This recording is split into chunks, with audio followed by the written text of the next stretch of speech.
आज आम आदमी पार्टी के नेता श्री अरविंद केजरीवाल जी की ओर से एक हास्यास्पद प्रेस वार्ता हुई, जिसमें उन्होंने ये क्लेम किया 5 में से 4 राज्य हारने के बाद आम आदमी पार्टी की लहर है। हास्यास्पद है कि जिस आम आदमी पार्टी को उत्तर प्रदेश में नोटा से कम वोट मिला,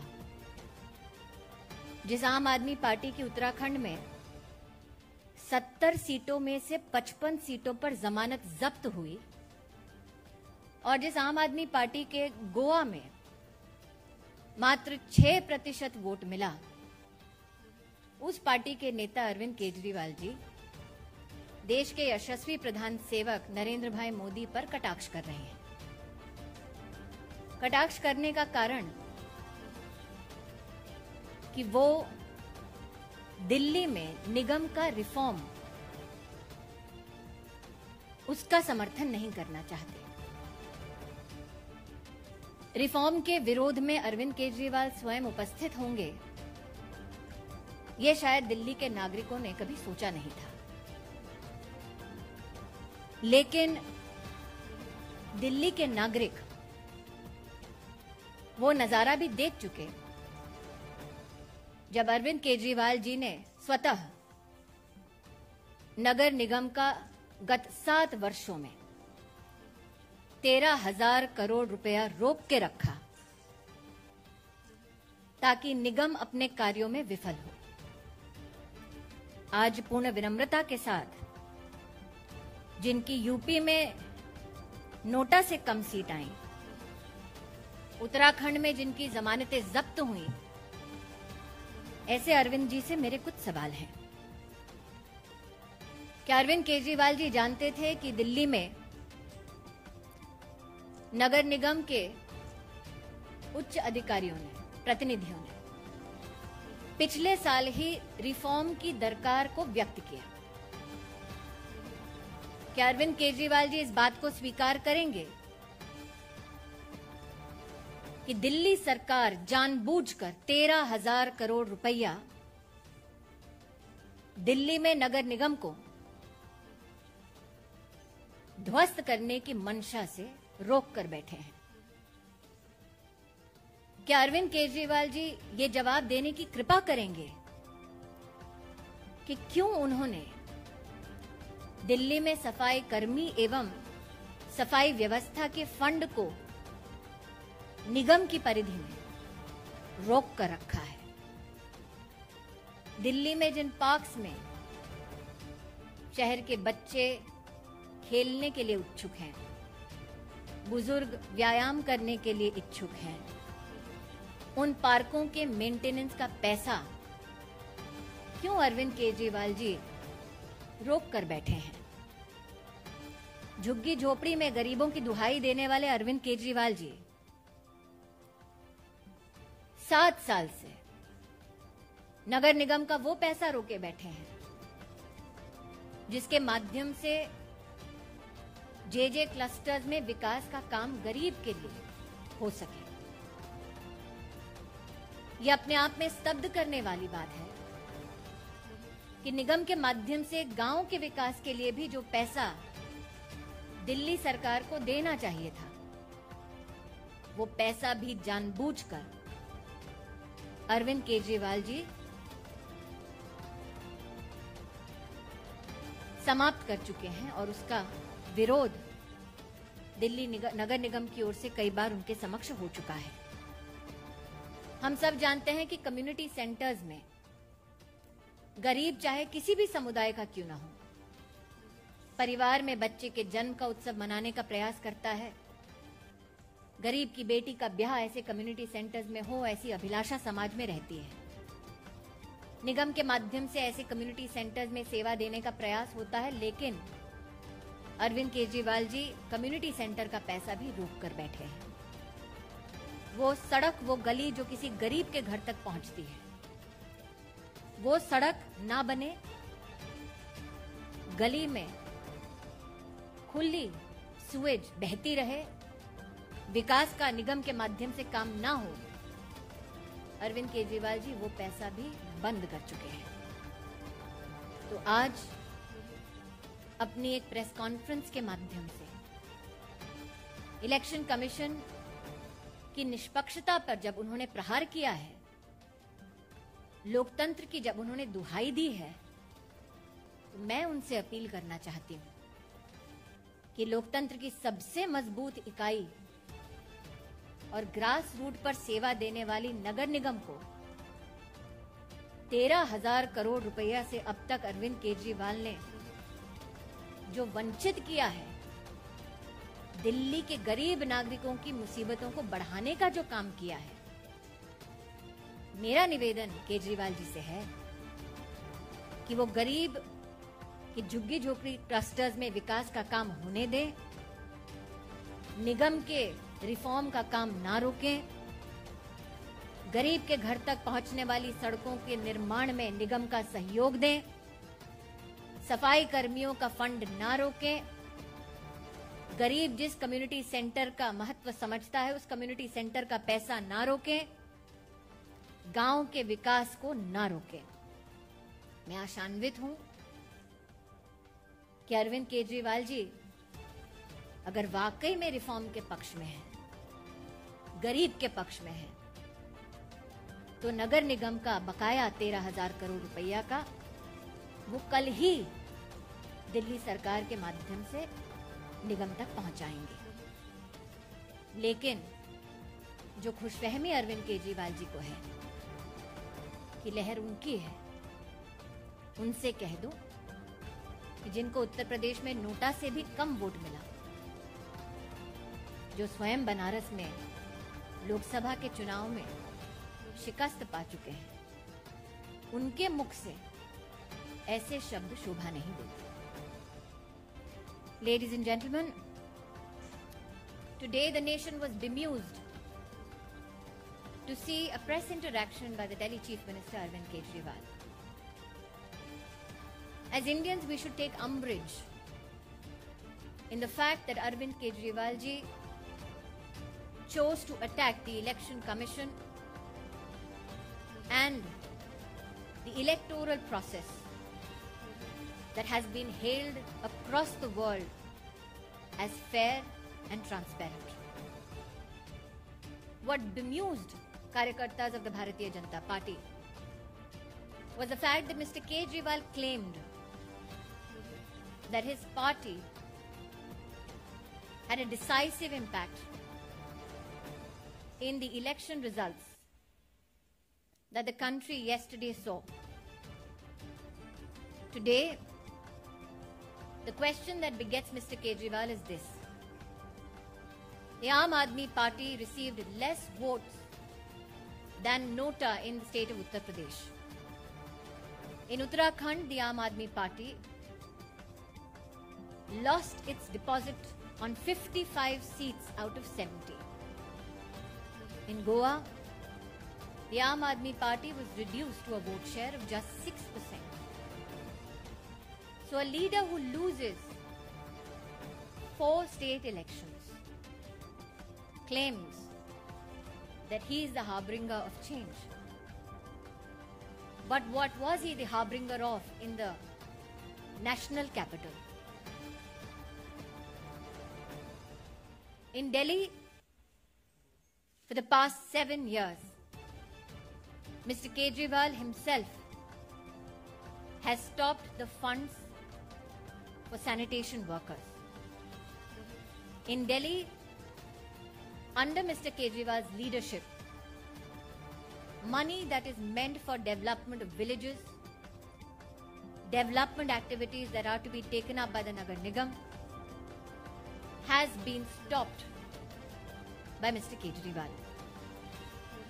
Jhuggi Jhopri clusters in Delhi are in want, in need of support from the Nagar Nigam. But Arvind Kejriwal chooses to starve the Nagar Nigam of funds. Arvind Kejriwal goes to such depths that he even stops fund flow for maintenance of parks in the national capital. Those roads that help connect poor communities, funds for the same in the Nagar Nigam have been starved by Arvind Kejriwal. Similarly, community centers where citizens belonging to all castes, creeds and religions congregate for small celebrations like the wedding of a poor daughter, monies for those centers has been stopped by Shri Arvind Kejriwal. Today, the question most humbly that I'd like to pose to Mr. Kejriwal: was he aware that Nagar Nigams of Delhi has sought reforms last year itself? Is Arvind Kejriwal against reforms in local government bodies? And my appeal to him is this: can you please give the 13,000 crore rupees you owe to the Nagar Nigams in the national capital? Mr. Kejriwal waxed eloquent about how he is the savior of democracy. I would like to tell him that by starving the Nagar Nigam of funds, he is killing democracy at its very grassroots. Thank you. इस विषय से जुड़ा कोई सवाल अगर आप लोगों का हो तो पूछ सकते हैं।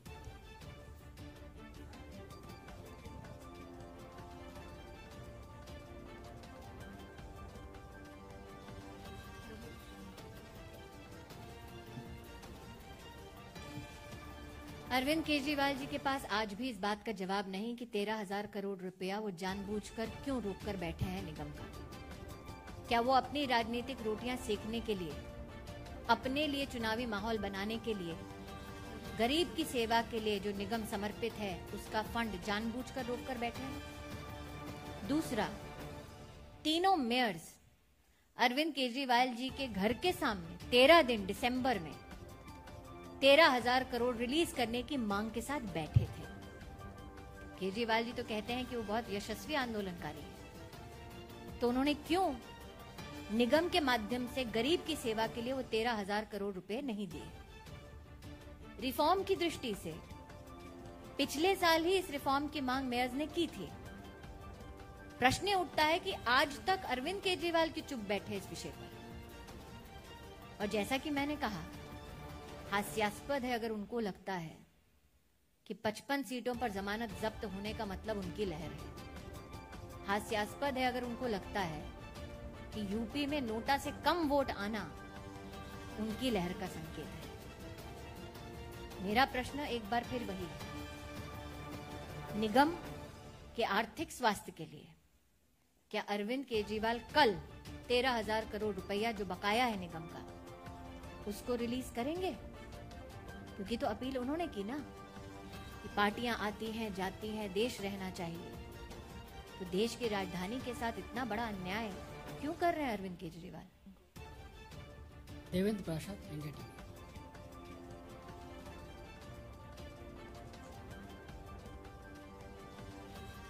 भारतीय जनता पार्टी मेयर्स की ओर से जो अपील की गई भारत सरकार को, उसके तत्वाधान में मेयर्स की वो भी पत्रावली है। निश्चित रूप से आप उनसे चर्चा करके उनका स्टैंड ले सकते हैं।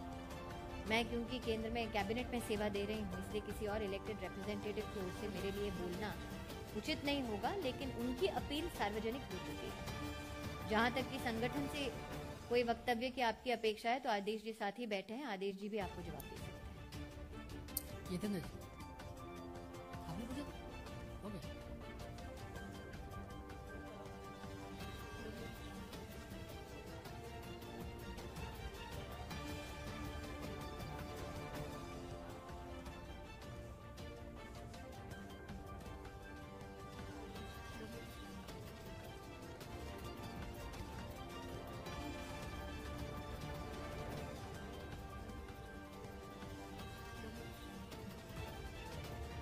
मैं इतना ही कहूँगी रविंद्र जी, रात को निश्चित रूप से सुधीर जी इस पे कोई स्पेशल करेंगे तो मैं भी स्पेशल को देखूंगी। शैलेंद्र एक सेकंड।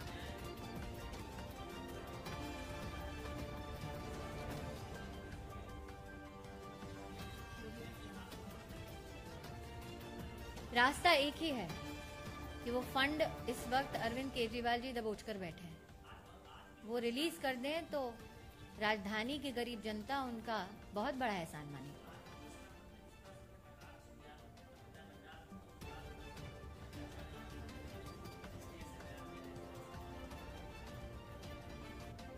अरविंद केजरीवाल जी के कथन पर निर्भर नहीं करता कि राष्ट्र रहेगा नहीं रहेगा।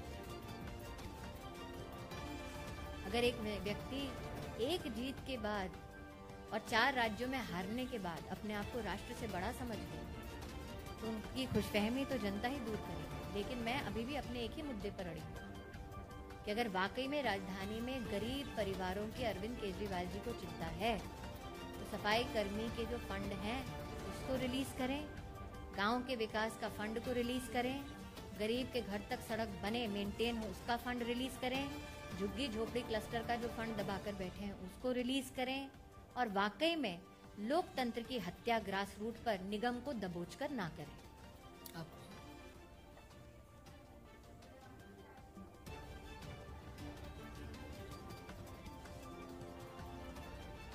इसका जवाब आपको गांधी परिवार देगा।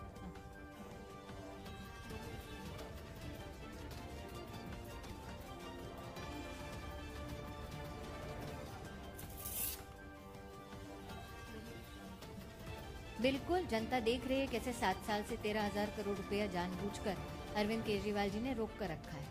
इसीलिए अगर आप जाना चाहते हैं जनता के मध्य में, अगर आप जनता के मध्य में जाना चाहते हैं तो भारतीय जनता पार्टी के कार्यकर्ता भी जा रहे हैं जनता के मध्य में। और अगर जनता के मध्य में जाकर आज दिल्ली का रोष देखना है और विशेषतः महिलाओं में देखना है तो अरविंद केजरीवाल जी की शराब नीति को ही देख लीजिए। सड़कें और पार्क तो ध्वस्त कर रहे हैं, परिवार भी अब ध्वस्त कर रहे हैं।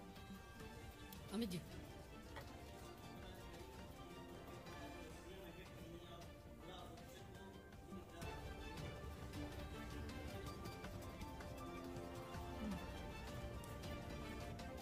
आप पूछना चाहते थे? Yes madam.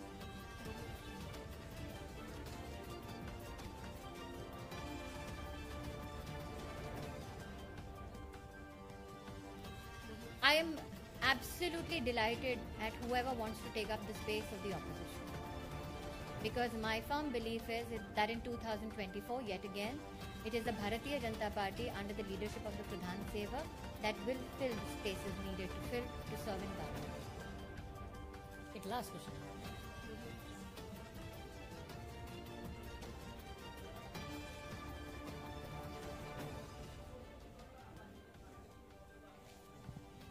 मैंने जैसे कि उस महिला रिपोर्टर से कहा कि विपक्ष की कोई भी सीट कोई भी भरना चाहे, मुझे उससे कोई आपत्ति नहीं है। जहाँ तक कि आम आदमी पार्टी के नेतृत्व का सवाल है, मैं आपके माध्यम से, और आप एक वरिष्ठ पत्रकार हैं, आपके माध्यम से एक ही अपील करती हूँ, स्पेस भरेंगे नहीं भरेंगे वो मुझे नहीं पता, नगर निगम के बैंक के खाते में 13,000 करोड़ रुपया भर दें।